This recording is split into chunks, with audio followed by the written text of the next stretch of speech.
आज के इस वीडियो में हम पढ़ेंगे सबसे सुंदर लड़की। समुद्र के किनारे एक गांव था। उसमें एक कलाकार रहता था। वह दिन भर समुद्र की लहरों से खेलता रहता, जाल डालता और सीपियाँ बटोरता। रंग बिरंगी कोड़ियाँ, नाना रूप के सुंदर सुंदर शंख, चित्र विचित्र पत्थर न जाने क्या क्या समुद्र में जाल में भर देता। उनसे वह तरह तरह के खिलौने, तरह तरह की मालाएं तैयार करता और पास के बड़े नगर में बेच आता। उसका एक बेटा था, नाम था उसका हर्ष। उम्र अभी 11 की भी नहीं थी, पर समुद्र की लहरों में ऐसे घुस जाता जैसे तालाब में बतख।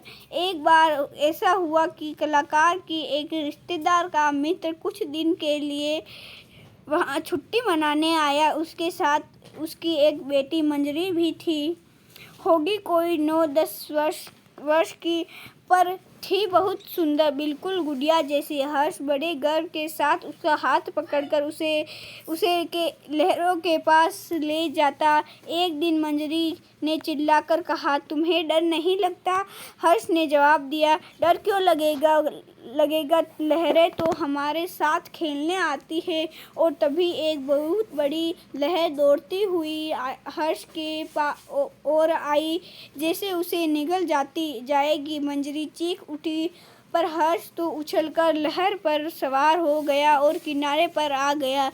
मंजरी डरती थी, पर मन ही मन वह भी चाहती थी कि वह भी समुद्र की लहरों पर तैर सके। उसे यह तब और भी जरूरी लगता था जब वह वहाँ की लड़कियों को ऐसा करते देखती, विशेष कनक को, जो हर्ष के साथ हाथ में हाथ डालकर तूफानी लहरों पर निकल जाती।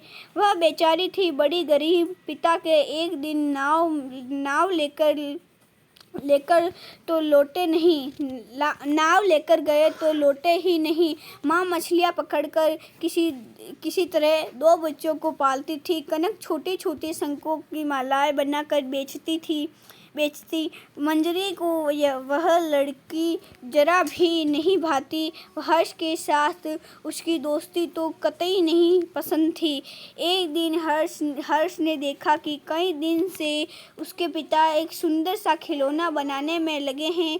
वह एक पक्षी था जो रंग बिरंगी सीपियों से बना था। वह देर तक देखता रहा, फिर पूछा, बाबा यह किसके लिए बनाया है? कलाकार ने उत्तर दिया, यह सबसे सुंदर लड़की के लिए है। मंजरी सुंदर है न? 2 दिन में बाद उसका जन्मदिन है। उस दिन पर तुम इस पक्षी को उसे भेंट में दे देना। उम्मीद करते हैं आपको एक कविता से लिखित वीडियो को लाइक, शेयर एंड सब्सक्राइब कर देना। मिलते अगले वीडियो में। Thanks for watching. धन्यवाद।